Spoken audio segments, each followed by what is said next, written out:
Jauh di bawah Samudra Pasifik, di Palung Nankai, dekat pantai Jepang, ada ancaman diam-diam yang sedang bergerak. Para ilmuwan memperingatkan potensi gempa bumi dahsyat yang dapat memicu tsunami dan menghancurkan wilayah pesisir.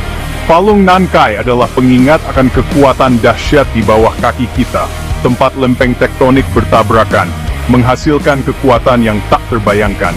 Memahami ilmu di balik gempa bumi sangat penting untuk mengurangi dampaknya. Para ahli memperkirakan akan ada ratusan ribu korban jiwa dan kerugian ekonomi triliunan dolar.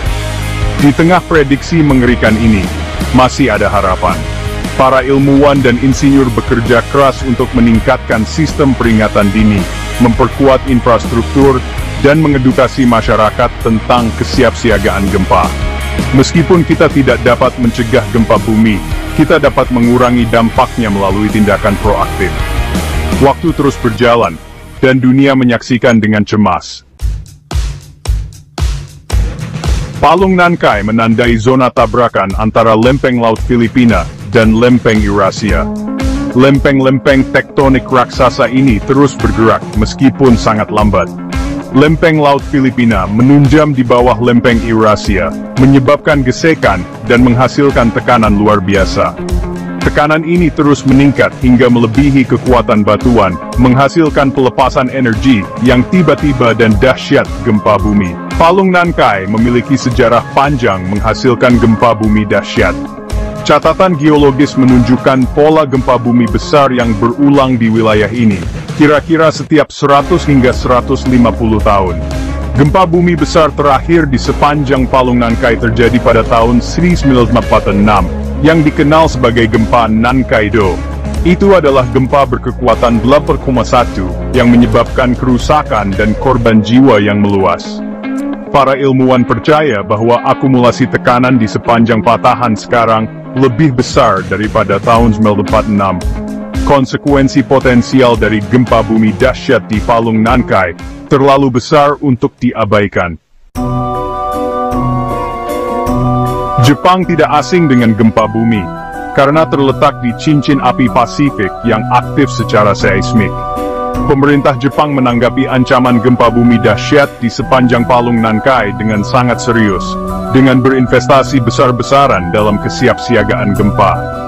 Salah satu aspek penting adalah sistem peringatan dini Jepang yang canggih, yang menggunakan jaringan seismometer untuk mendeteksi getaran pertama.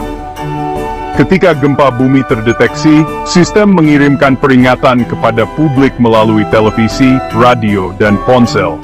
Peringatan ini memberikan waktu berharga bagi orang-orang untuk berlindung atau mengungsi. Jepang juga menerapkan aturan bangunan yang ketat yang dirancang untuk menahan gempa bumi yang kuat, menggunakan beton bertulang dan sistem isolasi dasar. Pemerintah melakukan latihan gempa bumi secara teratur untuk mengedukasi masyarakat tentang prosedur keselamatan dan rute evakuasi. Prospek gempa bumi dahsyat telah membayangi negara ini. Gempa bumi Tohoku 2011 berkekuatan 9, berfungsi sebagai pengingat akan kekuatan dahsyat gempa bumi besar.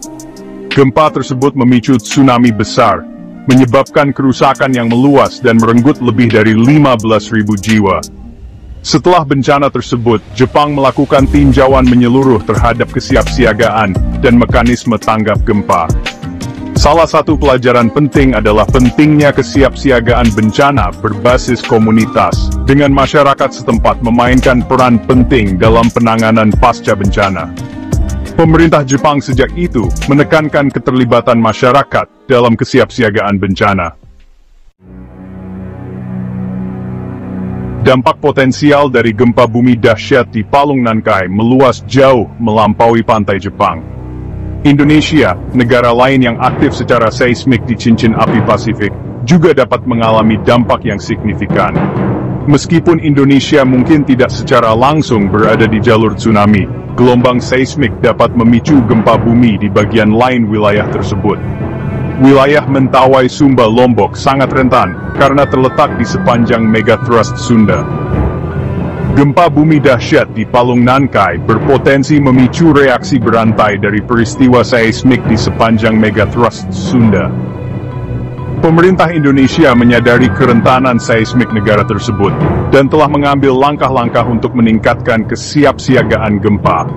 Kolaborasi internasional sangat penting dalam mengatasi risiko bersama yang ditimbulkan oleh gempa bumi dan tsunami. Kesiapsiagaan gempa bumi adalah kewajiban bersama yang membutuhkan partisipasi aktif dari individu, komunitas, dan negara. Mengetahui apa yang harus dilakukan sebelum, selama, dan setelah gempa bumi dapat menyelamatkan jiwa. Salah satu langkah penting adalah memiliki rencana darurat, termasuk rute evakuasi dan strategi komunikasi. Penting juga untuk memiliki perlengkapan darurat, dengan persediaan seperti air, makanan, pertolongan pertama, senter, dan radio. Mengamankan perabotan berat, dan benda-benda yang dapat menimbulkan bahaya selama gempa bumi sangatlah penting. Komunitas memainkan peran penting dalam kesiapsiagaan gempa bumi, dengan menyelenggarakan latihan secara teratur, dan memberikan pelatihan tentang pertolongan pertama, dan pencarian, serta penyelamatan. Gempa bumi dapat terjadi kapan saja, jadi penting untuk bersiap. Saat kita melihat ke masa depan, jelas bahwa gempa bumi akan terus menjadi ancaman signifikan bagi peradaban manusia. Namun, kita tidak berdaya dalam menghadapi ancaman ini. Melalui kemajuan ilmiah, inovasi teknologi, dan komitmen kolektif untuk kesiapsiagaan, kita dapat mengurangi risiko dan membangun komunitas yang lebih tangguh. Berinvestasi dalam penelitian dan pengembangan teknologi tahan gempa sangatlah penting. Ini termasuk mengembangkan bahan bangunan yang lebih kuat, desain struktural yang inovatif, dan sistem peringatan dini yang canggih. Sama pentingnya adalah kebutuhan untuk meningkatkan kerjasama internasional dan berbagi pengetahuan. Dengan menerapkan budaya kesiapsiagaan, berinvestasi dalam langkah-langkah mitigasi, dan mendorong kolaborasi internasional, kita dapat mengatasi tantangan di masa depan. Ancaman gempa bumi dahsyat di Palung Nankai, ajakan untuk bertindak demi masa depan yang lebih aman dan lebih tangguh bagi semua.